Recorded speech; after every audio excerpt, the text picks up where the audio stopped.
정부가 최저임금을 전문가들이 참가하는 위원회가 상한 구간을 정한 뒤에 결정위원회가 구간 내에서 임금안을 의결하는 구조로 결정하기로 했습니다. 이에 대해 민주노총은 정부가 대기업 등 재계 압력에 굴복해 최저임금 10,000원으로 대표되는 최저임금 인상 정책을 포기했다고 반발했습니다. 5.18 등에 대한 자신의 회고록 내용으로 재판에 넘겨진 전두환 씨가 감기 등을 이유로 오늘 재판에 또 불출석했습니다. 이에 따라 법원은 구인영장을 발부했고 전 씨는 오는 3월 11일 강제로 끌려 나와 재판받을 처지에 놓였습니다. 자유한국당이 5.18 광주민주화운동 진상조사위원 추천을 또 연기해 특별법 시행 넉 달이 돼가도록 진상조사위원회가 출범하지 못하고 있습니다. 위원으로 거론되는 극우 보수 논객 지만원 씨를 최근 만난 나경원 원내대표가 위원 추천에 다소 부정적인 입장을 밝히자 지 씨는 이튿날 폭언을 해 파장이 일고 있습니다. 양승태 전 대법원장이 강제징용 재판 개입과 관련해 김앤장 변호사 외에 당시 재판 주심을 맡았던 김용덕 대법관도 독대한 것으로 드러났습니다. 양 전 대법원장이 이 자리에서 한일 관계 악화가 우려되니 재판을 미뤄달라고 김 전 대법관에게 전달했다는 진술을 검찰이 확보했습니다.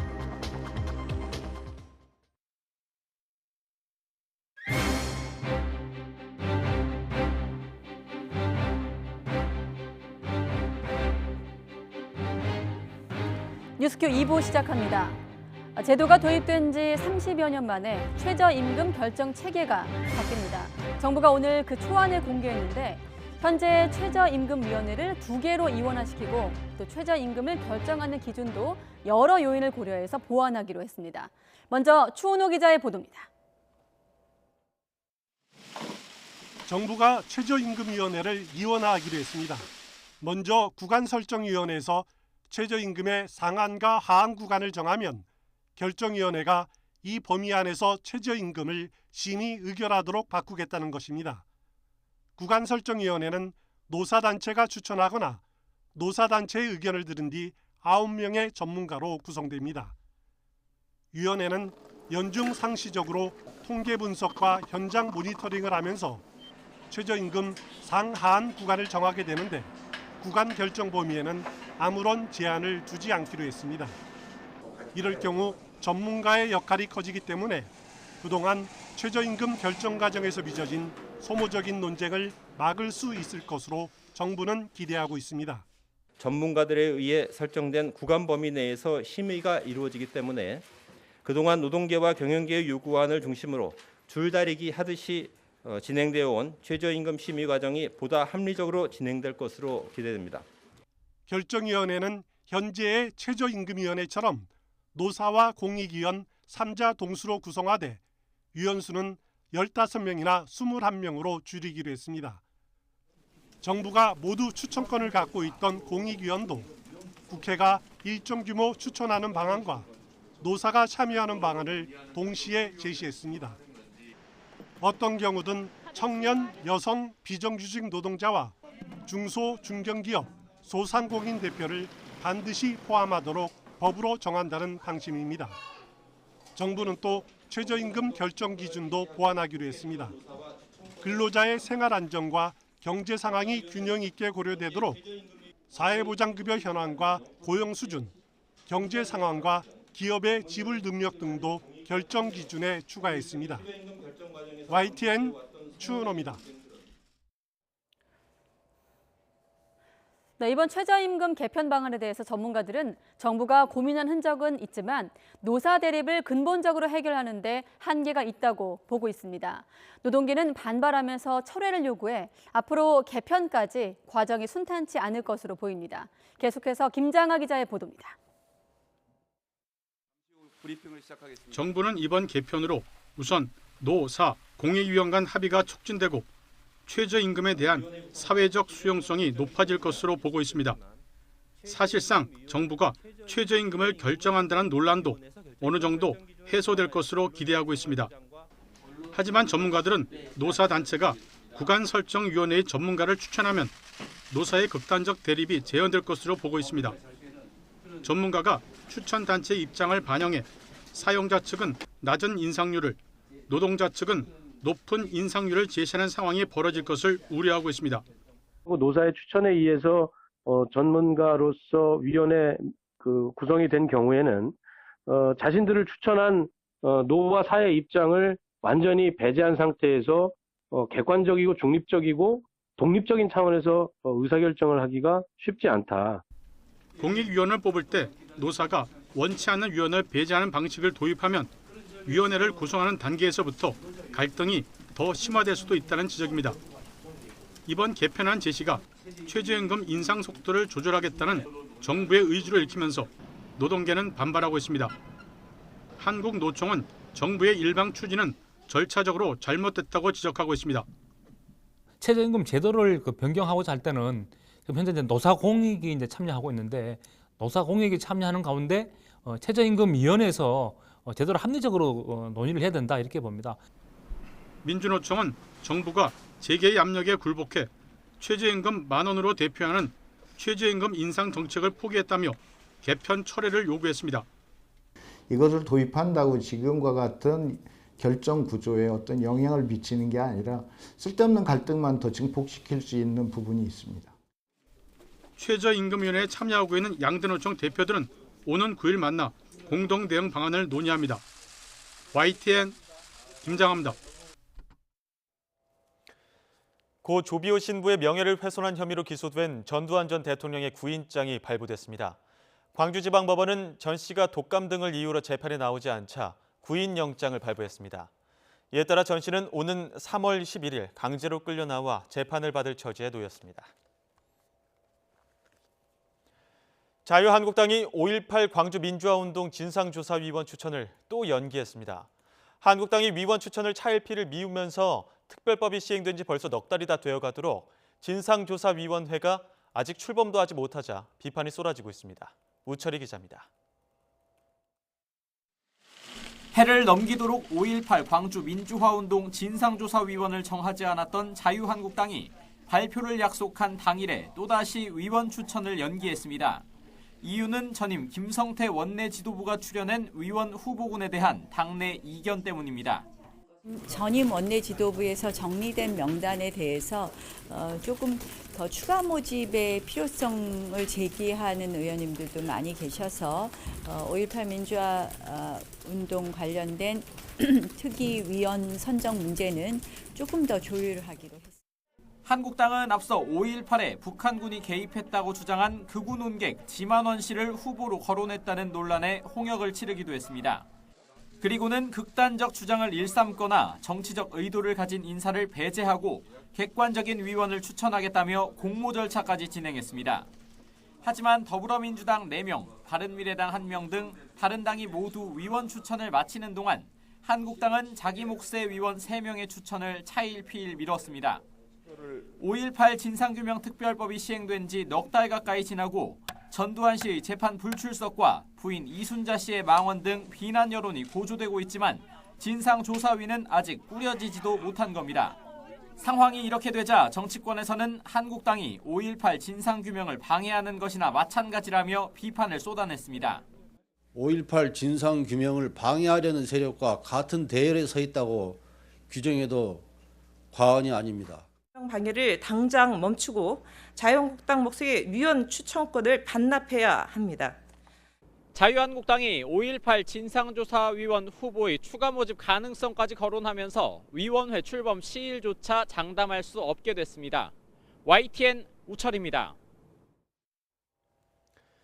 극우 논객 지만원 씨가 자신을 5.18 민주화운동 진상규명조사위원회 위원으로 선정해주지 않는다며 자유한국당 나경원 원내대표를 향해 공개석상에서 거친 욕설을 해 파장이 일고 있습니다. 지 씨는 지난 5일 극우단체 집회연설을 통해 최근 나 원내대표가 회동 자리에서 자유한국당 몫의 조사위원회에서 자신을 배제하려는 입장을 보였다며 여러 차례 욕설 섞인 폭언을 쏟아냈습니다. 이와 관련해 애초 오늘 추천위원을 발표하려던 나 원내대표는 전임 지도부에서 정리한 후보 명단에 이견이 많고 추가 모집의 필요성까지 제기된다며 위원 발표를 연기했습니다. 양승태 전 대법원장이 강제징용 재판 개입과 관련해 김앤장 변호사 외에 당시 재판 주심을 맡았던 김용덕 대법관도 독대한 것으로 드러났습니다. 검찰은 양 전 대법원장이 한일 관계 악화가 우려되니 재판을 미뤄달라고 김 전 대법관에게 전달했다는 진술을 확보했습니다. 권남기 기자입니다. 양승태 전 대법원장이 지난 2014년 강제징용 소송 주심을 맡았던 김용덕 전 대법관을 통해 재판 개입을 시도한 정황이 포착됐습니다. 검찰은 양 전 대법원장이 김 전 대법관과 1대1로 만난 자리에서 강제징용 판결이 원고 승소 그대로 확정되면 일본이 국제사법재판소에 제소하는 등 반발할 것이란 말을 했다는 진술을 확보했습니다. 양 전 대법원장은 이어 그렇게 되면 대법원 판결이 재판 대상이 돼 국제법적으로 문제가 될 것이라고 거듭 강조한 것으로 알려졌습니다. 사실상 피해자 배상 판결을 뒤집거나 미뤄야 한다는 말로 전범 기업에게 책임을 물을 경우 한일 관계 악화를 걱정한 박근혜 청와대의 의견과 같은 내용입니다. 실제로 김용덕 전 대법관은 지난해 1월 퇴임할 때까지 소송의 결론을 내지 않았습니다. 검찰은 양승태 전 대법원장이 박근혜 청와대의 소송 지연 전략을 보고받은 뒤 주심인 김 전 대법관을 통해 실현하려 한 것으로 의심하고 있습니다. 이와 함께 양 전 대법원장이 김앤장이나 외교부와의 조율을 통해 사건을 전원합의체로 보낸 뒤 판결을 뒤집으려 한 것으로 보고 있습니다. 검찰은 앞서 김앤장 압수수색 당시 양 전 대법원장과 김앤장 측의 독대를 확인할 수 있는 각종 문서를 확보했습니다. 검찰은 오는 11일 양 전 대법원장을 조사할 때 관련 사실관계를 캐물을 예정입니다. 이런 가운데 검찰은 구속영장 기각 뒤 한 달 만에 고영한 전 대법관을 비공개로 불러 보완 조사를 벌였습니다. 검찰은 박병대 전 대법관 역시 이번 주 따로 제소안에 조사할 예정입니다. YTN 권남기입니다.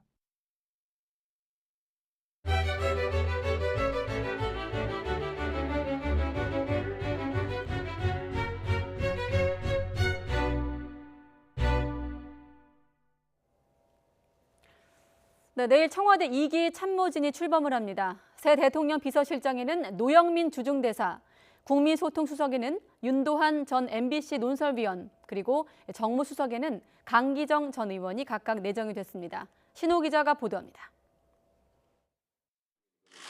문재인 대통령이 1년 8개월 청와대 비서실을 이끌었던 임종석 비서실장을 교체합니다. 바통을 이어받을 새 비서실장에는 노영민 주중대사가 사실상 내정됐습니다. 노영민 대사는 2012년 대선 때 문재인 후보 비서실장, 2017년 대선 때는 조직본부장을 지내 이른바 친문 핵심 인사로 분류됩니다. 수석급에서는 내년 총선 출마 후보군인 한병도 정무수석과 윤영찬 국민소통수석이 교체됩니다. 강기정 전 민주당 의원과 윤도한 전 MBC 논설위원이 2기 청와대 참모진에 합류할 것으로 보이는데 친문과 전문가 그룹을 배분한 포석입니다. 총선에 출마할 비서관들에 대한 인사는 조금 늦춰집니다. 출마 의지가 확고한 권혁기 춘추관장 정도만 이번 주 청와대를 나가고 나머지 비서관에 대한 인사는 이달부터 순차적으로 이뤄집니다. 새 춘추관장에는 유송화 제2부속비서관이, 그 자리에는 신지연 해외언론비서관이 이동할 것으로 보입니다. 올해 비어있었던 국정홍보비서관 등 비서관 4자리는 새 비서실장이 업무를 시작하면 검토를 거쳐 이번 주에 채우는 것을 목표로 하고 있습니다. 정의용 안보실장을 포함한 외교안보 라인은 북미 정상회담과 김정은 위원장의 서울 답방 등 중요 현안이 상반기에 이루어질 가능성이 있어서 교체되지 않는다고 청와대 관계자는 밝혔습니다. 문재인 대통령은 청와대 2기 참모진 인선을 조기에 마무리하고 설을 전후로 일부 정치인 출신 장관들을 바꾸는 개각을 통해 집권 3년차 쇄신 의지를 뚜렷하게 밝히면서 성과 내기에 매진할 것으로 전망됩니다. YTN 신호입니다. 네, 이렇게 2기 참모진을 꾸리게 된 문재인 대통령, 국정 지지도가 한 달 만에 소폭 반등했습니다. 오차범위 내이긴 하지만 여전히 부정적인 평가가 긍정적인 평가를 조금 앞서는 것으로 나왔습니다. YTN이 여론조사 전문기관 리얼미터와 함께 실시한 여론조사 결과 김영수 기자가 보도합니다. 새해 첫 주 문재인 대통령의 국정 지지도는 긍정평가 46.4%로 나타났습니다. 한 달 만에 반등이지만 부정평가는 48.2%로 지난주에 이어 오차 범위 내에서 긍정평가를 앞섰습니다. 연령별로는 30대와 40대가 긍정, 50대와 60대 이상은 부정평가가 압도했습니다.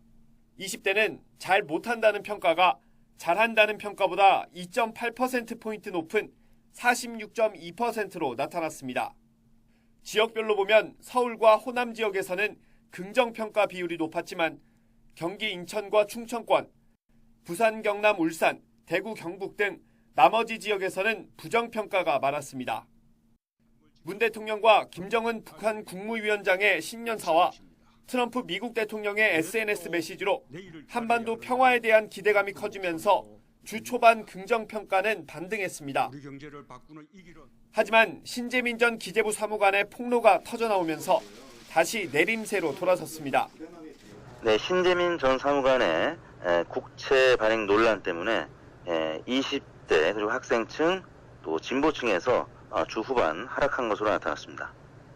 정당 지지율은 더불어민주당만 1.5%포인트 상승했고 자유한국당과 바른미래당은 0.9%포인트, 정의당은 0.3%포인트 떨어졌습니다. 이번 여론조사는 지난해 12월 31일과 올해 1월 2일부터 4일까지 모두 나흘 동안 전국 19세 이상 유권자 2,008명을 대상으로 이뤄졌으며 자세한 내용은 리얼미터와 중앙선거여론조사 심의위원회 홈페이지에서 확인할 수 있습니다. YTN 김영수입니다. 자유한국당이 김태우 전 청와대 특별감찰반원과 신재민 전 기획재정부 사무관의 폭로와 관련해 여권 인사들을 무더기로 고발하고 수사 의뢰했습니다. 한국당 청와대 특별감찰반 의혹 진상조사단은 서울 동부지방검찰청에 김동연 전 경제부총리를 포함해 여권 인사 6명의 고발장을 접수하고 임종석 대통령 비서실장과 조국 청와대 민정수석 등 8명에 대한 수사 의뢰서를 제출했습니다. 네, 보물선 돈스코이호를 미끼로 투자금을 끌어모았던 신일그룹 측이 업체 이름만 바꿔서 다시 사기 행각에 나선 정황이 포착이 됐습니다. 최근 이 업체를 압수수색한 경찰이 사기의 수법과 피해 규모 파악에 주력하고 있습니다. 김태민 기자가 취재했습니다. 지난해 신일그룹은 보물선 돈스코이호를 인양하겠다며 2,600명으로부터 투자금 90억 원을 끌어모았습니다. 하지만 1억 천금의 꿈을 노린 사기로 드러났고 업체 대표 등 모두 11명이 재판에 넘겨졌습니다. 실제로 돈스코이호 인양 계획이 있었던 건가요? 있죠. 인양합니다. 인양해요. 그로부터 채 반년도 되지 않아 인터넷에 비슷한 사이트가 등장했습니다. 돈스코이호 인양을 계속 추진할 뿐 아니라 해외 금광 개발에도 손을 대겠다며 투자를 유혹하는 겁니다. 신일그룹에서 명칭을 바꾼 SL 블록체인 그룹이 벌인 일입니다. 경찰은 이들이 또다시 사기 행각을 벌여 투자금을 모은 정황을 포착하고 지난달 초 서울 강남에 있는 사무실을 압수수색했습니다. 혹시 옛날부터 이게 수사하던 그런 사기 이런저런 물어보시더라고요. 또 언제 들어오셨는지 1년짜리 임대 계약을 맺었던 이 업체는 압수수색 직후 입주 2달 만에 사무실을 비웠습니다. 지난달까지만 해도 이곳에서 운영하던 업체는 경찰 수사가 시작된 이후 곧바로 위치를 옮겼습니다. 경찰은 확보한 자료를 토대로 이들이 벌인 사기 행태와 규모를 파악하고 있습니다. 또 동남아로 도주한 돈스코이호 사기 사건의 주범 유모 씨가 이번 범행에도 관여한 것으로 보고 소재 파악에 힘을 모으고 있습니다. YTN 김태민입니다. 아버지를 살해하고 도망갔던 아들이 경찰에 붙잡혔습니다. 그런데 알고 봤더니 이 남성 도주 과정에서 80대 노부부도 살해한 것으로 확인됐습니다. 이상곤 기자가 취재했습니다. 충남 서천의 한 주택에 경찰 통제선이 쳐져 있습니다. 지난 2일 이곳에 혼자 살던 60대 남성이 흉기에 수차례 찔려 숨진 채 발견됐습니다. 부동산에서 돈 좀 벌었다 소리는 있더라고. 그러고 그걸로 운동을 해가면서 열심히 잘 살고 동네 사람과는 마찰 없어요. 인사 잘하고. 유력한 용의자로 지목된 건 숨진 남성의 아들인 31살 A씨. 경찰은 A씨가 닷새 전 아버지를 만나러 왔던 사실을 확인하고 추적에 나섰고 부산에서 긴급 체포했습니다.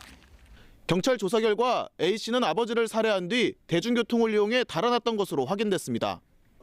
서울과 인천을 거쳐 부산까지 이동했는데 A씨는 검거 하루 전 인천에서 80대 노부부를 추가로 살해했다는 사실을 털어놨습니다. 피의자를 부산에서 검거할 당시에 제3자 명의의 여러 장의 카드와 도장이 발견되어서 그 출처를 확인하는 과정에 인천 지역에서 그 노부부를 살해한 사실이 있다라고 자백을 함에 따라서 구체적인 범행 동기는 아직 파악되지 않았습니다. 다른 범죄로 교도소에서 복역하다가 지난해 출소한 A씨는 검거 당시 범행에 사용했을 것으로 추정되는 흉기를 갖고 있었습니다. 경찰은 A씨를 상대로 정신병력과 추가 범행 여부 등을 확인한 뒤 구속영장을 신청할 방침입니다. YTN 이상군입니다. 네, 국민 세금으로 외유성 해외 출장을 갔다가 안내원을 때리는 등 부적절한 행동을 한 경북 예천군 의회 의원들에게 비난이 쏟아지고 있습니다. 청와대 국민청원에는 비판의 글이 넘쳤고 시민단체는 고소까지 했습니다. 이윤재 기자가 취재했습니다. 예천 군의원은 자진해서 사퇴하고 철저히 수사해 징계하라. 군의원 의원직 박탈 요청. 청와대 국민청원 홈페이지에 올라온 글입니다. 경북 예천 군의원을 질타하는 내용입니다. 지난달 미국과 캐나다 연수를 떠난 군의원 9명, 일정 대부분은 관광이었습니다. 게다가 군의회 부의장은 안내원의 얼굴을 때렸고 다른 의원은 도우미가 나오는 노래방을 찾는 등 추태를 부렸습니다. 미국이나 캐나다는 한국 문화처럼 노래방이나 가요주점 이런 곳에 도우미란 분도 있고 이런 곳 있으면 일이 커지자 의원 일행은 합의금 6,000달러로 사건을 일단락지었습니다. 하지만 주먹을 쓴 부의장은 피해자에게 사과조차 없었던 것으로 알려졌습니다. 아직까지도 누워있다가 그냥 갑자기 제 얼굴을 주먹으로 가격을 했다. 이 부분에 대해서는 시인을 안 하고 있는 걸로 알고 있어요. 어쨌든 저는 박종철 의원은 저한테 개인적으로 사과를 한 적은 없고요. 예천 군의회 의장은 폭행과 추태 사실을 모두 인정하고 국민에게 심려를 끼쳐 죄송하다는 말만 반복했습니다. 다시 한번 우리 국민 여러분과 가이드님께 머리 숙여 사죄를 드립니다. 죄송합니다. 시민단체에 고발장을 접수한 경찰은 안내원을 상대로 피해 여부를 확인하고 의원들을 불러 조사하는 등 본격적인 수사에 착수했습니다. YTN 이윤재입니다.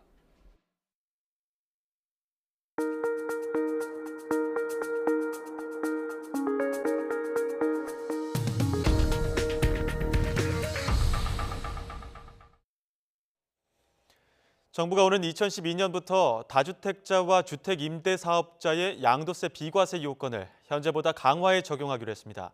또 올해부터 종합부동산세 세율을 적용하는 주택 숫자를 계산할 때 공동 소유의 경우 각각 한 채를 소유한 것으로 과세가 이루어집니다. 보도에 오인석 기자입니다. 정부가 다주택자에 대한 과세 정상화를 위해 부동산 세제 시행령 개정안을 입법 예고했습니다. 먼저 다주택자가 주택을 팔고 최종적으로 1주택을 보유할 경우 양도세 비과세 요건이 강화됩니다. 다주택자가 주택을 팔고 1주택만을 보유할 경우 기존에는 주택 매입 당시부터 보유기간 2년이 지나면 1가구 1주택 양도세 비과세 혜택을 받았지만 오는 2021년부터는 1주택만을 보유한 날로부터 2년을 보유해야 비과세 혜택을 받을 수 있습니다. 주택 임대사업자의 거주주택 양도세 비과세 요건도 강화됩니다.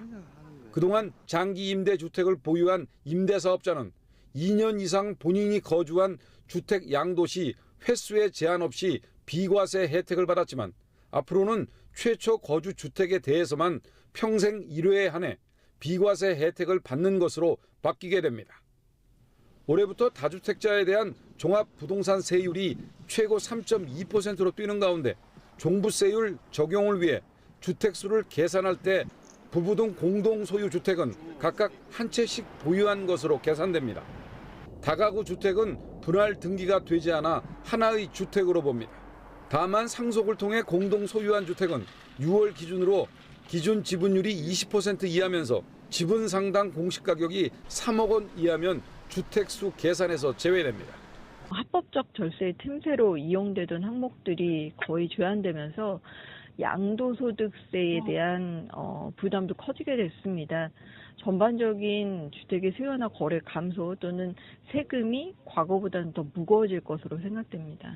1가구 1주택 이상 보유한 상태에서 지난해 9월 13일 이후 조정 대상 지역 내 주택을 취득하고 장기 일반 민간 임대주택으로 등록한 경우 재산세는 감면돼도 종부세는 감면해서 배제됩니다. YTN 오인석입니다. 미국과 중국이 오늘 베이징에서 이틀간의 일정으로 무역 분쟁과 관련한 차관급 회담에 돌입했습니다. 지난달 1일 양국 정상이 무역전쟁 휴전에 합의한 뒤 처음 열린 대면 협상인데요. 양측은 상대방의 의중 탐색에 전력을 기울인 것으로 알려졌습니다. 베이징에서 박희천 특파원이 보도합니다. 무역 분쟁과 관련한 미국과 중국의 차관급 협상이 베이징에서 열렸습니다. 지난달 1일 양국 정상이 90일간 무역 전쟁 휴전에 합의한 뒤 첫 대면 협상입니다. 미국 측에서는 제프리 게리시 미국 무역 대표부 부대표를 단장으로 무역 대표부 농업부문 협상 대표와 재무부 국제 담당 차관 등이 나섰습니다. 중국 측에서는 왕서우원 중국 상무부 부부장을 비롯해 국가발전개혁위원회와 재정부 등에서 부부장급들이 대거 출동했습니다. 협상에서 미국은 중국의 수입 확대와 외국 기업에 대한 기술 이전 강요, 지식재산권 침해 등의 불공정 관행 철폐 등을 중국에 집중적으로 제기한 것으로 전해졌습니다. 또 중국이 대미 보복 수단으로 삼아온 농산물과 비관세 장벽 분야에 대해서도 시정을 요구한 것으로 보입니다. 이에 대해 중국은 최근 미국산 콩 수입을 재개한 점과 지식재산권 보호 강화 조치를 한 사실을 강조한 것으로 알려졌습니다. 中方是有这个诚意，去在相互尊重和平等互利的对等的基础上，去解决好两国之间的经贸摩擦。 이번 협상은 휴전 이후 첫 대면 협상인 만큼 서로의 요구 사항과 제안을 내놓고 상대방의 의중을 탐색하는 성격이 커 구체적인 합의안이 나오기는 쉽지 않을 것으로 보입니다. 일각에서는 협상단이 양국의 협상 대표격인 로버트 라이트 아이저 미 무역 대표부 대표와 류어 중국 부총리 간 고위급 회담의 일정만 합의해도 성공이라는 얘기가 나오고 있습니다. 베이징에서 YTN 박기천입니다. 강제징용 배상 판결을 받은 일본 기업에 대해 피해자들이 국내 자산 압류 절차에 들어가자 일본 정부가 대응 조치 마련에 본격 착수했습니다. 국제재판소에 제소하는 방안이 유력하지만 한국 제품에 관세를 올리는 방안까지 거론되고 있습니다. 도쿄에서 황보연 특파원이 보도합니다. 신일 철주금, 옛 신일본제철의 강제징용 피해자 측이 110억 원 상당의 국내 주식에 대한 압류를 법원에 신청하자 아베 총리가 대응 조치 검토를 지시했다고 NHK 방송에서 스스로 밝혔습니다. 지난 연말 한국 정부의 적절한 대응을 지켜보겠다면서 징용 배상 문제와 관련해 일본 정부가 자극적인 발언을 자제하던 때와는 분위기가 크게 바뀐 겁니다. 今般原告側が日本企業の財産差し押さえ手続きを申請したと発表したことは極めて遺憾であります。 스가 관방장관은 아베 총리 지시에 따라 관련 부처 협의를 통해 구체적인 조치를 마련해 나가겠다고 말했습니다. 그러면서 유독 국제법을 강조했습니다. 1965년 한일 청구권 협정으로 징용 배상 문제가 다 해결됐다는 게 일본 정부의 입장인데 우리 대법원 판결은 이 협정에 위반한다는 주장입니다. 하지만 어떤 대응 조치를 준비 중인지에 대해서는 입을 닫았습니다. 国際法に基づく毅然とした対応につき、その詳細については我が方の手の内は明らかです。その観点から発言は控えたい。 일본 정부는 말을 아끼고 있지만 가장 유력한 대응 조치는 국제재판소에 제소하는 방안입니다. 우리 정부가 응하지 않으면 실제 재판이 열리진 못해도 일본 국내의 반한 감정을 자극해 현 정부 지지 세력의 결집을 유도할 수 있고 국제 여론전에서도 어느 정도 효과를 발휘할 수 있기 때문입니다. 트럼프 대통령이 즐겨 쓰는 방식으로 한국 제품에 대한 관세를 올리는 조치, 즉 보복관세를 부과하는 방안도 강요급에서 제시됐다는 일본 극우 언론 보도도 나왔습니다. 구체적인 내용과 배경을 설명하진 않았지만 현실화한다면 상당한 파장과 반발이 불가피해 보입니다.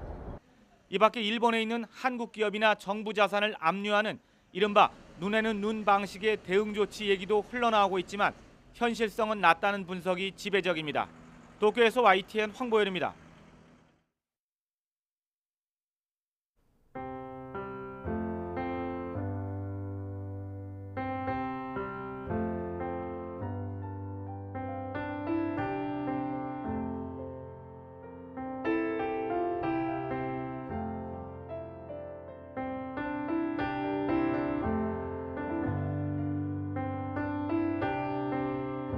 네, 지난 18일 강원도 철원에 있는 포병 부대에서 K9 자주포 사격 훈련 도중 폭발 사고가 일어났습니다.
네, 지난 2017년 8월의 일입니다. 강원도 철원에서 K9 자주포 사격 훈련 중에 폭발 사고가 발생해 군인 3명이 사망하고 4명이 크게 다친 사고였습니다. 여전히 많은 분들이 기억하고 계실 것 같은데요. 당시 생존자 중에 한 분이신 이찬호 씨가 사고 후 치료 과정을 담은 에세이를 곧 출간할 예정입니다. 스튜디오에 모셨습니다. 네, 바로 만나보도록 하겠습니다. 네, 안녕하십니까? 네, 처음 뵙겠습니다. 처음 뵙겠습니다. 오늘 오실 때 가족분하고 같이 오셨는데 혹시 누구랑 오셨는지 여쭤봐도 될까요? 사실 병원에서 있다가 치료받고 형이 휴가를 내서 여기까지 같이 오게 됐습니다. 오늘 저희 방송 때문에 형님께서 휴가까지 내신 거예요? 아무래도 제가 혼자 거동이 좀 불편하니까 네. 형이 많이 도와주고 있어요. 그러면 죄송하지만 이렇게 들어오실 때 보니까 일단 혼자 들어오셔가지고 많이 이렇게 치료를 통해서 회복되셨다고 생각을 하고 있었는데 형님 도움이 필요할 정도면 아직은 좀 거동이나 이런 게 자유롭지 않은 건가요? 일단은 거리가 멀면은 또 네. 어떤 돌발 상황이 일어날지 모르고 완전히 다 괜찮아진 게 아니라서 네. 사실은 많은 도움을 받고 있는 상황이죠. 네, 사고가 난 시간이 2017년 8월인데 여전히 병원에 계시는 거군요. 네, 네. 지금도 병원에서 치료를 다 받고 외출증을 끊고 왔습니다. 아무래도 외부 이렇게 환경을 좀 차단하기 위해서 그 집에서나 가정에서 통원 치료가 안 되고 병원에 입원해 계시는 건가요? 사실 이제 수술도 앞두고 있어서 지속적인 관리가 2년에서 3년 정도 필요하다고 병원에서 그렇게 얘기가 된 상태거든요. 2년에서 3년 정도. 네. 그럼 지금 기준으로 해도 앞으로 더 치료가 필요하다는 말씀이신데 그럼 앞으로 어떤 치료 과정이 더 남아 있는 건가요? 사실 제 피부를 보면은 예. 아직도 흉터들이 많습니다. 손가락이 펴지지가 않고 지문 자체도 없거든요. 네. 오므렸다 펴지지도 않을 뿐더러 일단 손의 기능이 가장 큰데 네. 손의 기능을 먼저 살리는 수술을 할 것 같고요. 차차 이제 흉터도 수술이나 시술을 통해서 치료할 것 같습니다. 그럼 이번에 받는 수술은 손과 관련된 네. 수술이고 제가 듣기로는 땀샘이나 이런 피지 이런 조절도 잘 안 돼서 좀 신체적으로 여러 어려움을 겪고 있다고 들었거든요. 맞아요. 사실상 피부가 이렇게 중요한지 몰랐는데 네. 털도 제대로 안 나고 있고요. 땀구멍이라든지 피부가 하는 땀을 배출하면서 체온 조절이라든지 그런 것들이 전혀 안 되고 있는 상태라서 네. 많은 관리가 필요한 상태죠. 네. 저희 그 YTN 프로그램 중에 하나인 스탠바이 미에도 그 음성 출연하신 거 제가 봤는데 그때 당시 진행자도 좀 질문 드리기가 조심스러워하는 게 느껴졌습니다만은 그날의 상황에 대해서 다시 한번 여쭤봐도 되겠습니까? 네, 그때 2017년 8월 18일이었는데요. 예. 그 전날에 사실 위문 공연을 보고 되게 들떠 있는 기분으로 또 주말에는 외박을 나갈 상황이어서 빨리 끝내고 싶었는데 총 6발 사격 중에 3번째 탄에서 폐쇄기가 제대로 닫히지 않은 상황에서 스파크라든지 불꽃, 연기가 들어와서는 안 되는데 들어옴으로써 아래 있던 화약들을 다 연소시키면서 엄청난 큰 폭발을 일으켰거든요. 정말 전쟁터를 방불케 했고요. 불바다였죠. 네. 뭐 그 사고 이전에라도 그 관련해서 뭐 K9 자주포 관련 그때 그 훈련이 처음은 아니었을 것 같고요. 저는 그때 사수로서 임무를 하고 있었는데요. 예. 실제 사격은 사실상 되게 많이 해서 긴장 없이 하는 훈련이었는데 네. 그때는 정말 너무 힘들었어요. 그 안에서. 네. 그 혹시 사고 이전에라도 그 관련 훈련하면서 아 이거 좀 위험할 수 있겠다 이런 건 좀 감지한 적이 있으십니까? 사실 저희 친형이 예. ROTC 장교 포병 장교 출신이에요. 오늘 같이 오신. 네. 그래서 저한테 항상 화포 조심해라. 정말 위험한 무기를 다루고 화력을 주 무기로 사용을 하기 때문에 정말 위험하다. 그런 말들을 항상 했거든요. 예. 이렇게 사고가 날 줄은 몰랐죠, 그때는. 형 말고 부대 내에선 또 그런 얘기를 해준 뭐 상사라든지 누가 있진 않았습니까? 사실 엄청난 사건, 사고들이 되게 많이 일어나는데 네. 이렇게까지 크게 일어나거나 알려진 적이 많이 없었던 것 같아요. 네. 사건, 사고 같은 것들을 알려주면서 이런 사례들을 방지하고자 그런 교육을 받기는 하지만 네. 이렇게까지 큰 사고가 있지는 않았었죠. 그 사고 이후 부대 내에 있던 후임들도 좀 비슷하게 트라우마를 겪거나 그래서 뭐 전역을 서두른 뭐 동료도 있고 그렇다고 들었거든요. 제 후임이었는데요. 네. 저희 부대에 온 지 얼마 안 됐어요, 사실은. 근데 제가 사고가 난 걸 알고서 되게 많이 힘들어 하더라고요. 선임이 그 화포에서 네. 하고 있던 일을 자기가 하려니까 겁이 나서 제가 알기로는 정신적으로 힘들어서 의과사를 한 걸로 알고 있거든요. 네.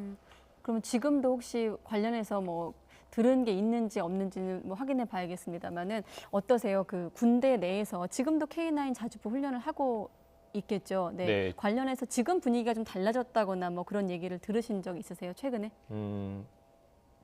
분위기가 초반에는 상당히 조심스럽고 예. 중단까지 한 상황이 있었는데 지금은 다시 사격 훈련을 하고 있는 상황이고요. 네. 많이 좋아졌다고는 하지만 제가 알기로는 또 그런 사고가 작년 10월인가 11월 달쯤에 일어난 걸로 알고 있거든요. 네. 항상 위험하죠. 그럼 지금 단계에서는 군대 내에서 좀 교육이나 이런 쪽에 좀 방점을 찍고 더 훈련이나 이런 쪽에 강화해야 된다고 생각하세요? 교육이 뭐가 좀 과연 시급할까요? 문제일까요? 정말 짧은 시간이었고요. 예.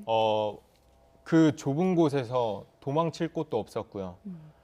과연 교육이라든지 불에 안 타는 전투복이 중요한지 다시 한번 생각을 해봐야 될 것 같아요. 저는 다른 거에 초점을 네.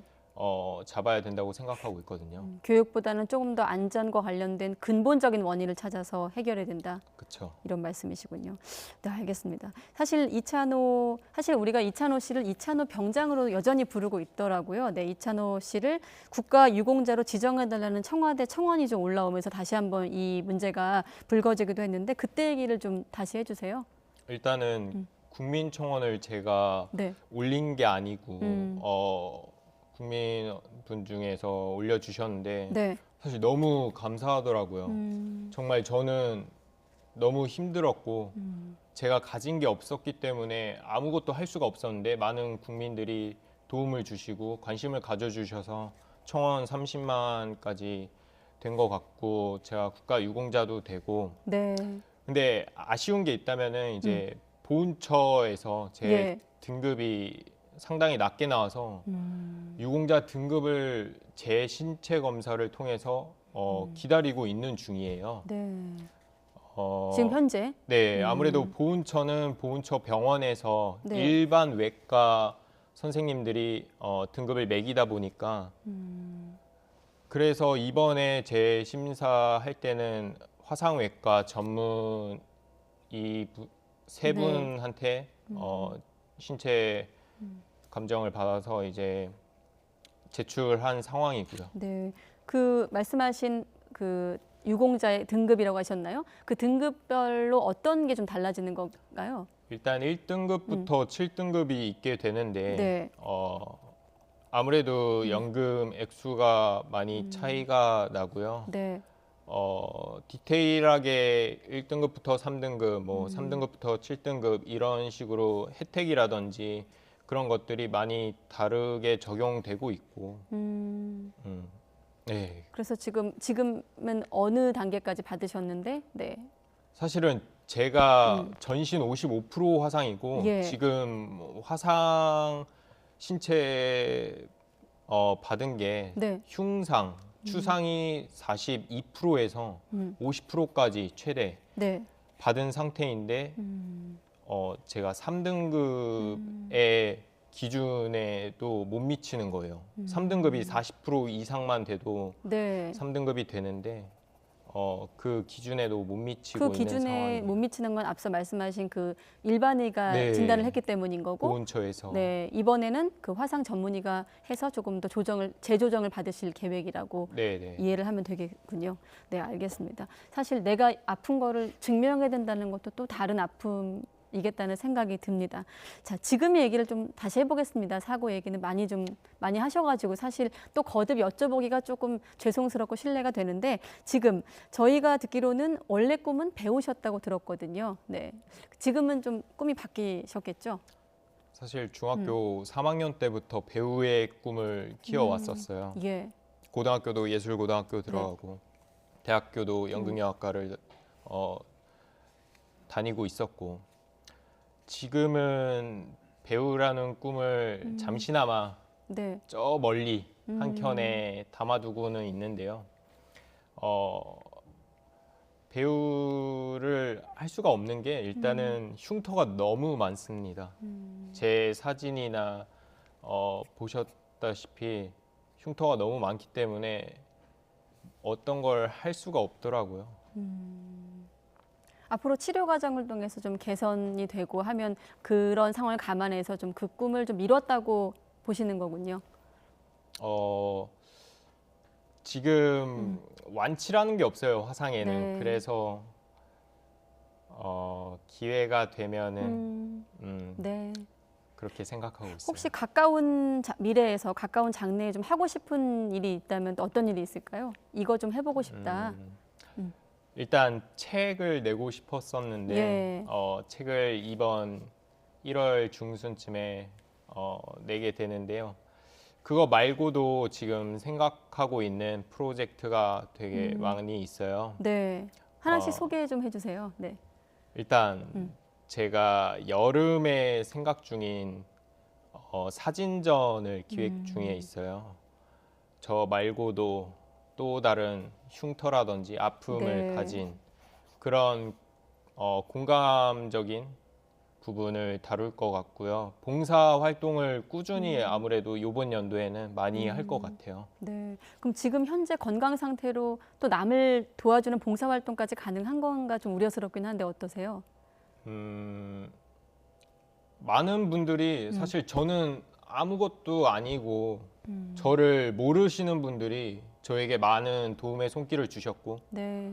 많은 분들의 관심이 있었기 때문에 저는 국민청원까지 될 수 있었다고 생각하고 더 노력해야 될 것 같더라고요. 자연스럽게 그냥 행동으로 보여지는 것 같아요. 네. 오늘 이 자리에 나오신 것만으로도 대단한 결정이었고 아마 많은 보시는 분들께서 많이 오히려 힘을 얻어 가실 거라고 저는 믿습니다.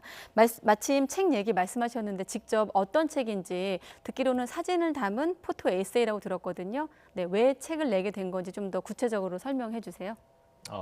일단 1년, 2년 계속 잊혀져만 가고 있어요. 근데 저는 아무것도 할 수가 없더라고요. 네.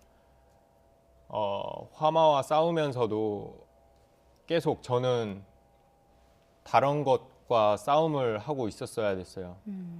잊혀지면 안 된다는 생각이 너무 컸고요. 네. 그래서 책이라는 걸 수단으로서 이제 알리게 됐는데요. 잊혀지면 안 된다는 거는 그때 사고를 말씀하시는 거겠죠? 아니면 그때 사고도 그렇고 아직 잘 해결되지가 않았어요. 진상 규명이라든지 네, 이런 부분들이요. 어떠한 부분이 잘 해결이 안 돼 있고 저 혼자 지금 병원에 있고 네. 아무도 목소리를 내고 있지 않아요. 저는 제일 많이 다쳤고 저도 죽다 살아났지만 네. 목소리를 내야 된다고 생각을 했어요.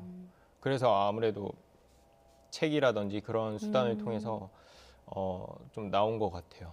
일단 그런 지금 현재 상황을 좀 알려서 누군가의 뭐 도움을 받든지 해서 좀 앞으로 진상 규명이라든지 책임자 처벌까지 좀 요구하는 그런 목소리를 담고 싶으신 건가요?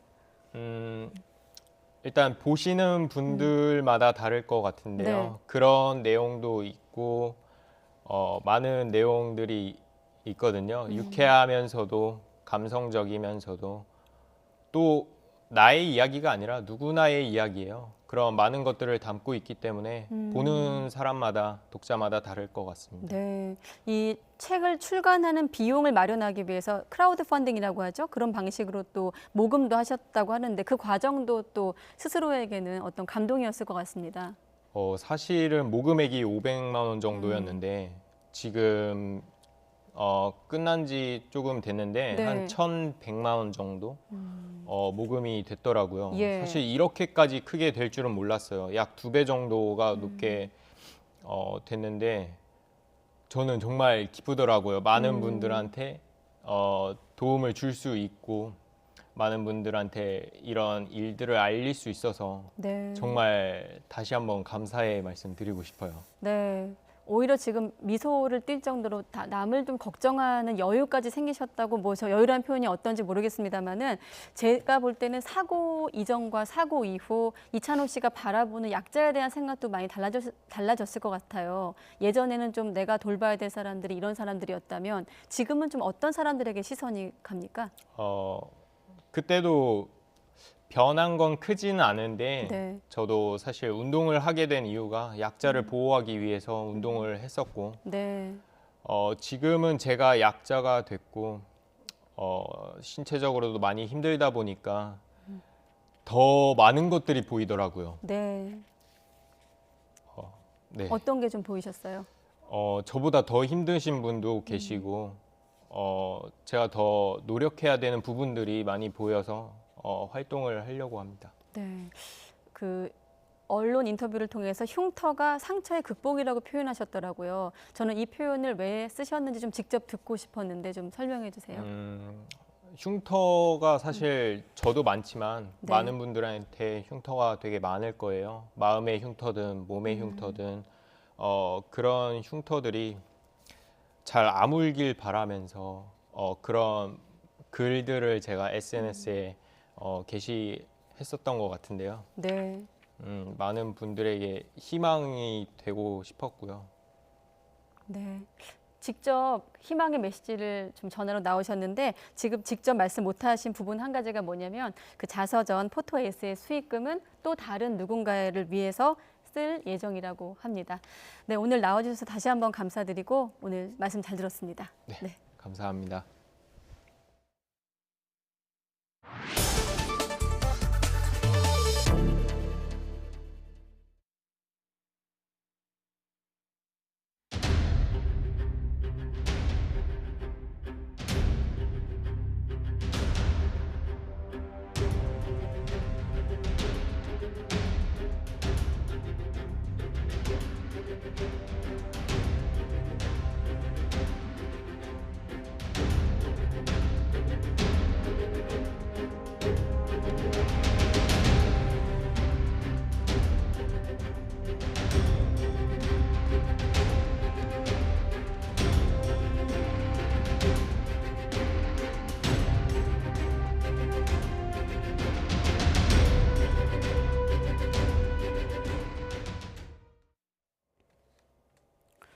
네, 고공농성을 벌이고 있는 파인텍 노동자들이 굴뚝 위에서 두 번째 새해를 맞은 지 일주일이 됐습니다.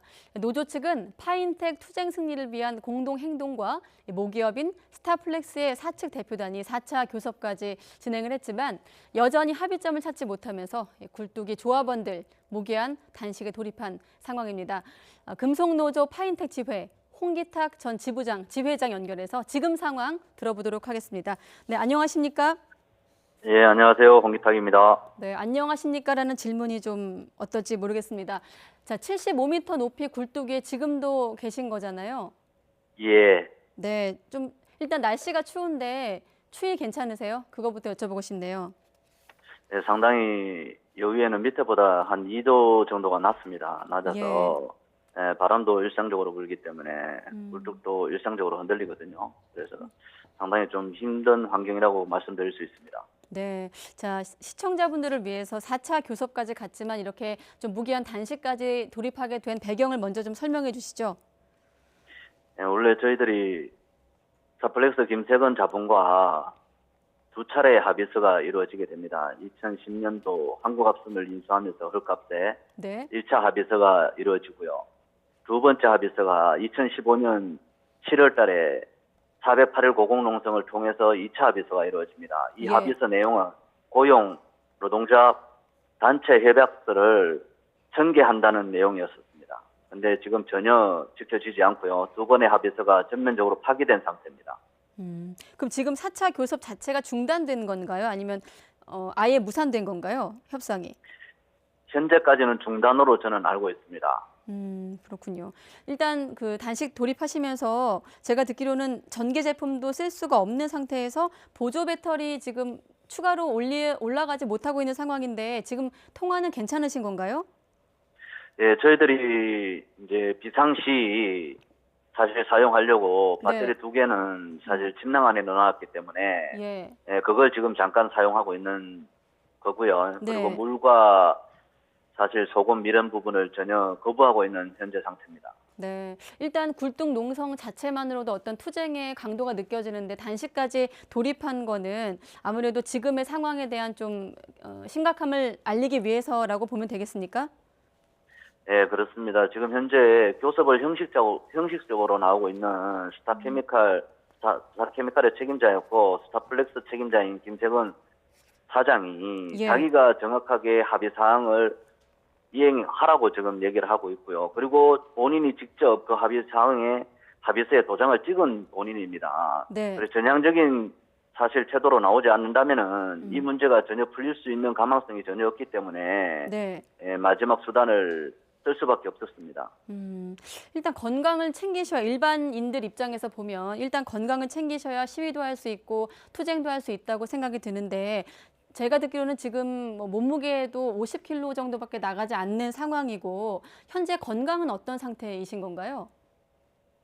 예, 둘 다 사실 상당한 긴 시간을 이제 한정되어 있는 공간 속에서 지내왔었기 때문에 몸이 상당히 안 좋은 상태였고요. 그리고 저희들이 2005년부터 지금까지 오면서 정상적으로 공장이 돌아간 게 1년 9개월이 답니다. 그 과정 속에서 김세건 스타플렉스 자본이 있는 겁니다. 그래서 저희들이 절대 버릴 수 없는 것이 이 합의서를 지키기 위해서 이때까지 싸웠던 수많은 또 조합원들과 지금 마지막 남아있는 5명의 이 조합원들의 예. 열망을 받아 안고 끝까지 지킬 수밖에 없는 그런 역사를 가지고 있는 사실 싸움입니다. 지금 노사가 그 협상 과정에서 가장 쟁점이 되고 있는 사안이 고용 승계 부분입니까? 저희들은 처음부터 얘기했고요. 예. 이 합의했던 스타플렉스 김세근 자본이 합의했던 네. 고용 노동자 단체 협약서 승계라는 합의서가 있습니다. 그 예. 합의서를 이행하라는 거고요. 김세근 자본은 네. 노동조합 자체를 아예 부정하는 현 상태입니다. 노동조합이 있으면 공장 망한다. 이렇게 망언까지 하는 상태에 이르고 있습니다. 지금. 합의 불이행은 물론이고 지금 노동조합 그 존재 자체를 사측에서 거부하고 있다 이런 말씀이시군요. 예. 네, 알겠습니다. 자, 일단 제가 그 지회장님 인터뷰 한다고 해서 SNS에 좀 질문들을 올려달라고 부탁을 드렸더니 일단 힘내시고 건강에 대한 우려가 좀 목소리가 많았고요. 이런 얘기가 있더라고요. 혹시 내려오셔서 뭐 지금 드릴 질문이 어떤지 모르겠습니다만은 내려오셔서 좀 조합원들하고 투쟁력을 높이는 방안은 어떻게 했느냐 이런 의견도 있었거든요. 네, 저희들이 수많은 투쟁을 고민하고 네. 또 그렇게 실천해 왔습니다. 그런데 단 한 번도 교섭에 나오지를 않았어요. 지금 김세근 스타플렉스 대표이사가 예. 저희들이 많은 양보를 하고 교섭을 하자 해도 단 한 번도 응하지를 않았습니다. 그래서 지금 마지막 수단으로 선택한 게 사실 고공농성이었거든요. 네. 지금 내려갈 수 있는 다른 여지가 보이지를 않고 있습니다. 그러면 지금 시점에서 굴뚝에 계신 조합원들이 단식을 풀기 위한 전제 조건, 시작 단계는 무엇입니까? 지금 단계에서. 고용과 노동조합 단체 협약서 합의사항 이행하면은 이 문제는 그냥 해결이 된다고 저는 판단을 하고 있습니다. 네, 그 합의사항 이행까지 가는 단계가 좀 지난해 보이거든요. 혹시 그 단계에서 좀 어떤 여지가 없을까요? 그때까지 예, 힘차게 견뎌볼 생각입니다. 네, 알겠습니다. 제가 듣기로는 그 공동행동 측에서 의료진을 데리고 좀 올라가겠다 이런 얘기도 나오는데 그 부분은 어떻게 생각하세요?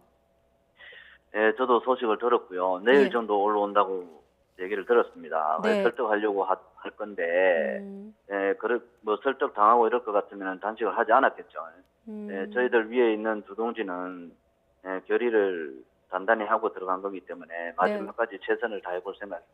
네, 알겠습니다. 혹시 끝으로 하실 말씀이라든지 뭐 그 답변 중에 부족했던 부분들 부연 설명하실 대목이 있으시면 시간 드리겠습니다.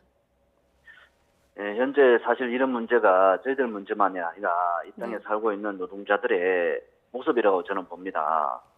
지금 사실 국정을 운영하는 문재인 정권에게 친재벌 반노동 정책은 곧 사실 이 사회의 절대 다수인 노동자들의 삶이 파탄나는 것이거든요. 반재벌 친노동으로 대전환이 필요한 시기라고 저는 판단이 됩니다. 그래야지 노동자들과 국민들이 숨 쉴 수 있는 사회가 된다고 저는 판단을 하고 있습니다. 그렇게 해주실 것을 간곡히 부탁드립니다. 네, 끝으로 사측에 한 말씀 해주세요. 협상 테이블로 이끌기 위한 사측에게 한 말씀 해주시죠. 스타플렉스 김세근 대표이사는 기존에 해왔던 형식적인 형태의 교섭이 아니라 진정성을 가지고 합의사항을 이행하려는 자세를 가지고 교섭에 임해야 된다고 저는 생각합니다. 그래야지 이 사회적인 문제인 이 문제가 해결된다고 저는 판단을 하고 있습니다. 네, 알겠습니다. 네, 금속노조 파인텍 지회 홍기탁 전 지부장 연결해서 굴뚝위에 계신 지금 단식 농성에 돌입한 상황 직접 들어봤습니다. 네, 이만 전화 끊겠습니다. 예, 고맙습니다. 네.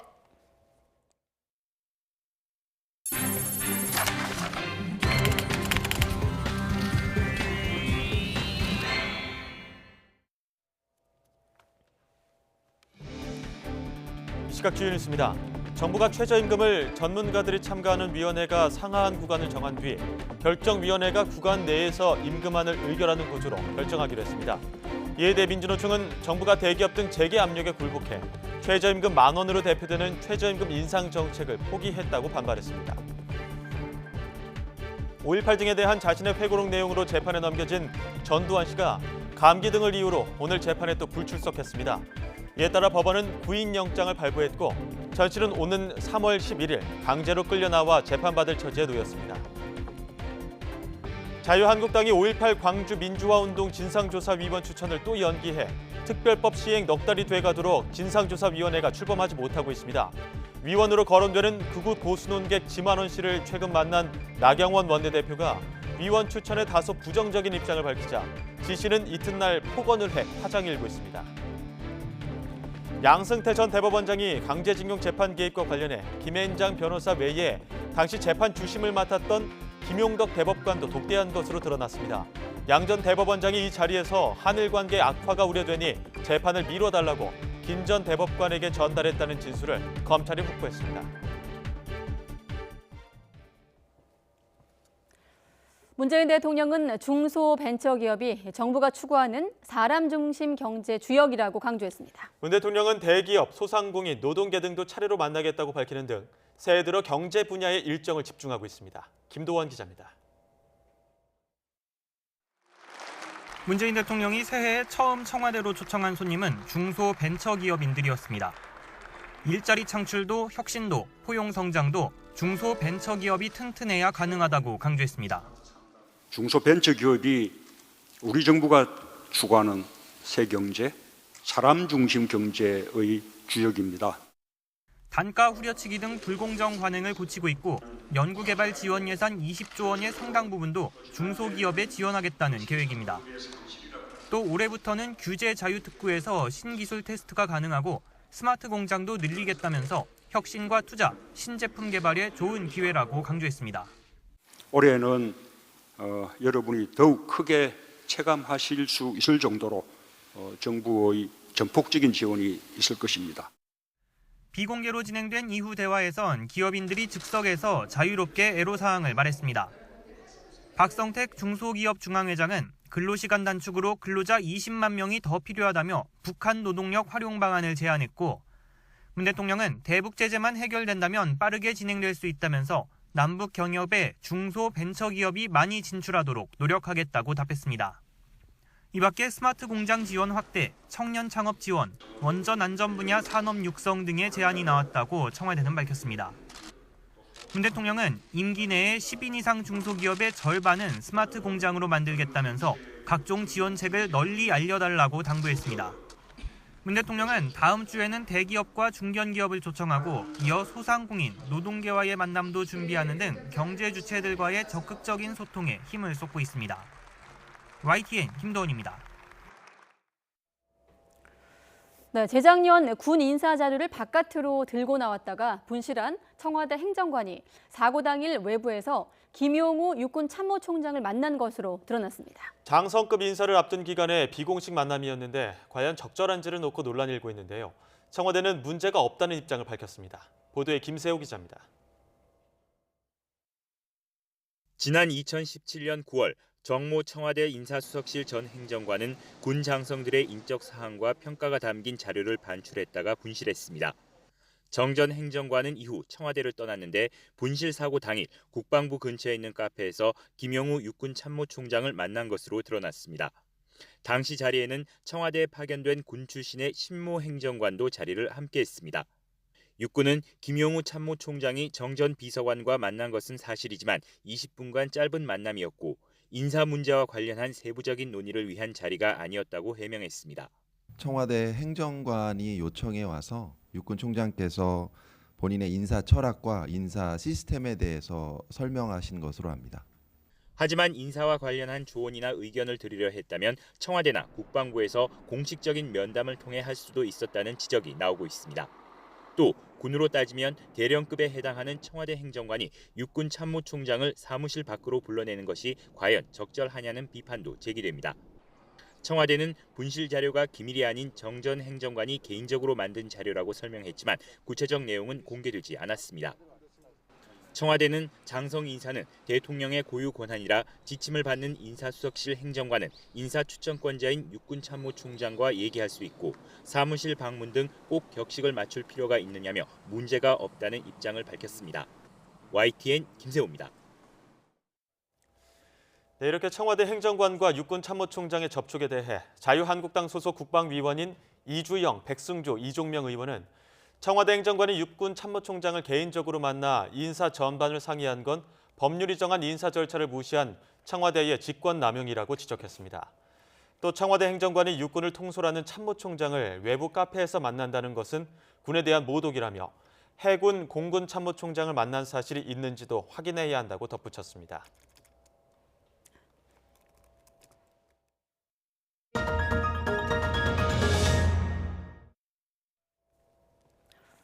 네, 자유한국당이 5.18 광주민주화운동 진상조사위원 추천을 또 연기하면서 특별법 시행 넉 달이 돼가도록 위원회가 출범하지 못하고 있습니다. 네, 그런데 YTN 취재 결과 한국당 위원으로 거론되는 극우 보수 논객 지만원 씨가 최근 나경원 원내대표와 회동한 것으로 확인됐습니다. 이 자리에서 나경원 원내대표는 조사위원 추천에 다소 부정적인 입장을 밝혔고 지 씨는 회동 이튿날 나 원내대표를 향해 거친 욕설과 폭언을 쏟아내 파장이 일고 있습니다. 조은지 기자의 단독 보도입니다. 자유한국당 5.18 진상조사위원으로 거론되는 지만원 씨가 태극기 집회 단상에 올랐습니다. 느닷없이 한국당 나경원 원내대표를 향해 거친 욕설을 내뱉습니다. 나경원 그 여자 아니에요 그거? 벌써! 민주당 이중대 내가 안 들어가면은 공신력이 없는 거야. 승복력이 없는 거야. 하루 전 국회에서 나 원내대표를 만났는데 자신을 조사위원회에서 배제하려 한다는 겁니다. 욕설에 가까운 폭언은 몇 차례나 계속됐습니다. 나경원 그 아니야 저거? 그게 어떻게 한국당에 말이야? 왜 원내대표라는 게? YTN 취재 결과 지만원 씨는 지난 4일 국회 국방위 소속 한국당 의원과 나경원 원내대표를 만난 것으로 확인됐습니다. 이 자리에서 나 원내대표가 자신에 대해 다소 부정적인 입장을 밝히자 공개석상에서 그것도 제1야당 원내대표를 향해 욕설을 퍼부으며 반발한 겁니다. 나 원내대표는 취재진과 만나 지 씨에게 조사위원 추천을 제시했다면서 욕설 섞인 지 씨의 반응은 이해할 수 없다고 밝혔습니다. 한국당 핵심 관계자 역시 지만원 씨를 5.18 조사위원으로 할지 아직 정해지지는 않았다면서 조만간 의원총회를 통해 결정되지 않겠냐고 말했습니다. 다만 나경원 원내대표를 포함해 당 지도부는 극우로 분류되는 지만원 씨를 진상조사위원회에 포함시키는 데 상당한 부담을 느끼는 것으로 알려졌습니다. 오늘까지 의견을 많이 모으고 했는데 내부 이견이 좀 많이 있습니다. 전당대회와 총선을 앞둔 시점에 굳이 극우 인사를 끌어들일 필요가 없고 자칫 여당에 불필요한 빌미만 제공할 거라는 우려입니다. 지만원 씨는 실제 5.18 민주화 항쟁에 북한군이 개입됐다는 주장 등으로 수차례 형사처벌을 받기도 했습니다. 그럼에도 지만원 씨가 계속 오르내리는 건 태극기 부대와 가까운 당내 일부 인사들의 거듭된 압박 때문이 아니겠냐는 분석도 있습니다. 제1야당 원내대표를 향한 지만원 씨의 공개 욕설은 보수층 사이에서도 한계점을 넘었다는 비판이 지배적입니다. 하지만 한국당 역시 일찌감치 끝낼 수 있었던 논란을 우물쭈물 선긋기를 주저하다 비판을 자초했다는 지적도 나옵니다. YTN 조은지입니다. 노무현 재단 유시민 이사장은 선거에 나가기 싫다며 일각에서 제기되는 정계 복귀설을 거듭 부인했습니다. 유 이사장은 팟캐스트 방송 고칠레오를 통해 대통령이라는 자리는 국정 최고 책임자로서 국가의 강제 권력이라며 국가의 강제 권력을 움직여 사람들의 삶에 영향을 미치는 무거운 책임을 맡고 싶지 않다고 강조했습니다. 이명박 정부 시절 방송 장악에 개입한 혐의로 재판에 넘겨졌던 김재철 전 MBC 사장에 대해 검찰이 징역 4년을 선고해달라고 재판부에 요청했습니다. 재판을 마치고 나온 김 전 사장은 취재진에게 MBC 직원들에게 미안하다면서도 방송 장악 문건을 본 적도 없다며 무죄를 주장했습니다. 직접 들어보시죠. 저는 국정원 문건을 받은 적도 본 적도 들은 적도 없습니다. 우리 MBC 분 오셨지만은 제 양심을 걸고 그런 적은 없습니다. 제 눈빛을 보면 알지 않겠습니까? 그런 적이 없습니다. 후배들에게 미안하다 이런 말씀하셨는데 뭐가 미안하시다는 건지. 아니 교육을 간 데 대해서 우리 후배들이 거기에 대해서 교육에 대해서 섭섭하게 생각하니까 회사에 있었던 선배로서 후배들이 그렇게 얘기하면 미안하다 그 뜻입니다. KB국민은행의 막판 노사 협상이 끝내 결렬돼 19년 만에 총파업이 현실화됐습니다. 국민은행 노조는 오늘 벌인 막판 협상이 결렬됐다며 내일 예정대로 총파업에 돌입할 예정이라고 밝혔습니다. 회사 측 역시 노조가 결렬을 선언했다며 추가 협상을 요구하고 있지만 노조가 응하지 않는 상황이라고 전했습니다. 노사는 성과급과 연봉제 변경 문제 등을 두고 대립하다가 성과급 문제는 이견을 상당 부분 좁혔지만 임금 피크제 도입 시기 문제 등을 두고 의견이 엇갈려 최종 합의에는 이르지 못했습니다. 제주 제2공항을 반대하기 위해 주민과 정당이 설치한 천막이 강제로 철거됐습니다. 하지만 보행에 지장이 없고 집회가 신고된 상태에서 천막을 철거해 앞으로 논란이 예상됩니다. 보도에 고재영 기자입니다. 불법 도로 점용 적치문에 대하여 행정 대집행을 실시하겠습니다. 행정 대집행을 실시하겠습니다. 말이 떨어지기 무섭게 공무원 200여 명은 일사불란하게 천막 2동과 텐트 1동을 강제 철거하기 시작합니다. 철거를 막기 위해 천막 위에 올라가 보지만 바닥으로 떨어지고 천막도 철거됩니다. 시작한 지 30분 만에 모든 천막과 텐트가 인도 위에서 치워졌습니다. 철거된 천막에서는 제2공항을 반대하는 주민 김경배 씨가 20일째 단식 농성을 하고 녹색당 제주도당이 제2공항과 영리병원 반대를 홍보하기 위해 지난해 말부터 집회 신고를 하고 설치한 것입니다. 소통하겠다는 그 도지사, 도민의 목소리를 귀등으로 안 듣는 그 사람 앞에 섰습니다. 더는 방법이 없고, 더는 밀려날 곳이 없고, 더는 시간이 없어서. 도로법상 지자체의 허가 없이 도로 위에 천막을 치는 것은 보행의 어려움과 교통 불편을 이유로 불법입니다. 하지만 보행에 지장이 없고 집회가 신고된 상태에서 천막을 꼭 철거해야만 하느냐는 논란이 일고 있습니다. 일부 지자체는 보행에 불편이 없거나 집회 신고가 돼 있으면 굳이 천막 철거를 하지 않기도 합니다. 보행 불편에 대한 명확한 기준이 없기 때문입니다. 이번에 치워진 천막과 텐트도 그동안 보행에 크게 지장이 없었고 오는 29일까지 집회 신고도 돼 있었습니다.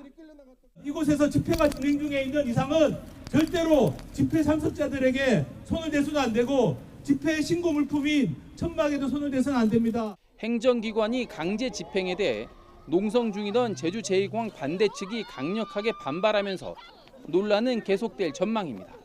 YTN 고재영입니다. 크리스마스라고 하면 대개 연말 분위기를 떠올리기 마련인데요. 지구촌 몇몇 나라에서는 날짜 계산 방식의 차이 때문에 1월에 크리스마스를 지내는 곳들도 많습니다. 기정훈 기자가 보도합니다. 산타 썰매에 올라 성탄 기념 사진을 찍습니다. 우리 눈엔 다소 어색한 1월의 크리스마스지만 성탄을 맞아 바라는 소망은 어디나 다르지 않습니다. Мир, здравия, срещу и болю будущност.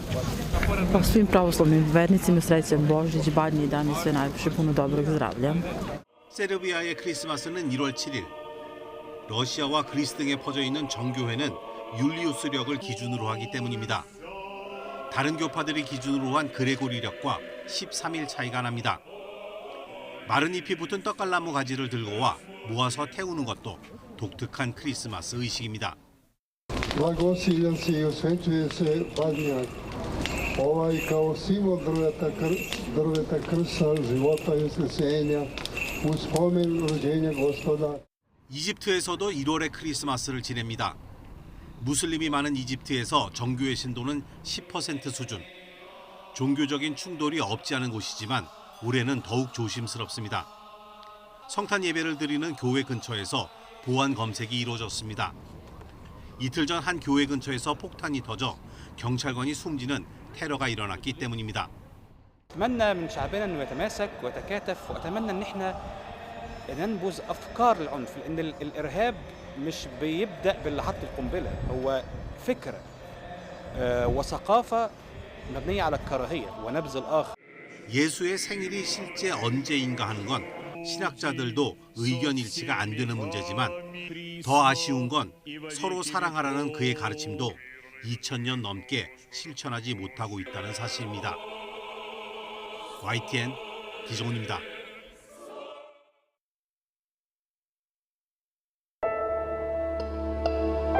주소지를 숨기고 본인 휴대폰의 명의도 숨기고 법원에 혹 나오면 본인은 생활고에 너무 힘들어서 지급하지 못한다고 하고 특정한 수입이 분명히 있을 텐데 저희가 법으로 찾아낼 수 있는 수입이 하나도 없더라고요. 그래서 제가 집행을 못하고 있습니다. 양육비는 아빠랑 저랑은 헤어졌지만 제 아이에 대해서 아빠가 지어야 될 최소한의 의무라고 생각했기 때문에 이사를 양육비 어떻게 할 건지. 그러면 나하고 상관없는 거. 이거 뽑아서 내가 사면 어떤 데 해라. 법대로 하면 될까요? 맞잖아. 어떻게 해갖고 내가 상관 너희서 오마. 사이구나. 아, 법을 봐서 그 법대로 하면 될까? 법원이 안 나오니까는 내가 니를 처분받은 거야. 이행명령을 어렵게 받아내서 이행명령을 요구를 하지만 이 사람이 지급을 하지 않으면 그만이에요. 그러면 그 다음번에는 또 어렵게 또다시 재판을 시작하죠. 감치재판에 대한 결정이 난다 하더라도 이분이 숨어버리거나 아프다라고 이렇게 사유서를 써내면 사실 감치도 이루어지지 않고 있습니다. 그래서 저희들이 하고 있는 거는 이 양육비를 지급하지 않는 이 사람들을 아동학대로 처벌을 해달라라는. 양육비 지급은 선택사항이 아니라 필수사항입니다. 20년이나 지금이나 양육비 소송은 변함이 없습니다. 집행력도 변한 게 없습니다.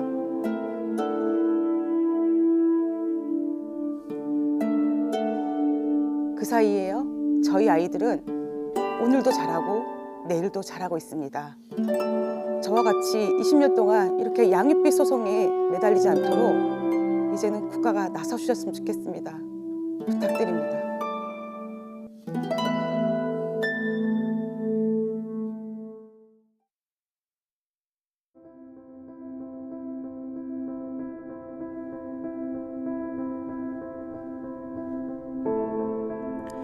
네, 남편을 향해서 민주주의의 아버지라고 불렀던 이순자 씨가 남편 전두환 씨와 딱 붙어 있습니다. 전 씨는 5.18 민주유공자 명예를 훼손한 혐의로 지난해 5월 기소됐지만 재판에 거듭 불출석하고 있습니다. 오늘도 재판이 있었지만 건강을 이유로 출석하지 않았고 결국 강제 구인 절차까지 밟게 됐죠. 오늘은 독감과 고열이 불출석 사유였습니다. 전 씨의 재판도 지연되고 있지만 5.18 광주민주화운동 진상조사위원회 역시 특별법 시행 넉 달이 지나도록 출범을 못하고 있는 상황입니다. 각종 핑계로 진실 규명을 위한 법적 그리고 역사적 절차들이 더디기만 합니다. 뉴스 큐레이터였습니다.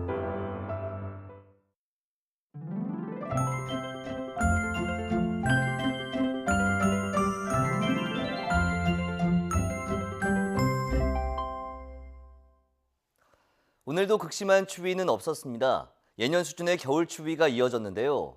내일 아침에도 서울 기온이 영하 6도로 오늘과 비슷하겠지만 오후부터는 찬 공기가 유입되면서 기온이 뚝 떨어집니다. 내일 서울 낮 기온이 0도에 머무는 등 오늘보다 3도가량 낮겠고 찬바람이 불며 체감 온도는 이보다 더 낮겠습니다. 내일은 구름 많다가 오전부터 구름 양이 줄겠습니다. 다만 충남 서해안에는 오후부터 호남과 제주도에는 밤부터 눈이 날리는 곳이 있겠습니다. 내일 별다른 비 소식도 없고 서해안에 눈도 날리는 정도라 건조함이 해소되지 못합니다. 여기에 바람도 강해져 불이 나면 크게 번질 가능성이 높습니다. 산불 등 화재 예방에 각별히 유의해 주시기 바랍니다. 또 중국발 스모그의 영향으로 오전까지 대부분 지역의 초미세먼지 농도가 짙게 나타나겠습니다. 내일 아침 기온 오늘과 비슷하거나 조금 높겠습니다. 서울 영하 6도, 대전 영하 5도, 광주 영하 1도, 부산 1도로 예상됩니다. 낮 기온은 오늘보다 1도에서 3도가량 낮겠습니다. 서울 0도, 대전 3도, 광주 5도, 부산 8도로 예상됩니다. 수요일에는 서울 아침 기온이 영하 10도까지 떨어지는 등 반짝 한파가 기승을 부리겠지만 목요일부터는 다시 예년 기온을 웃돌며 큰 추위 없을 것으로 전망됩니다. 지금까지 날씨 정보였습니다. 네, 뉴스큐 마치겠습니다. 여러분 고맙습니다.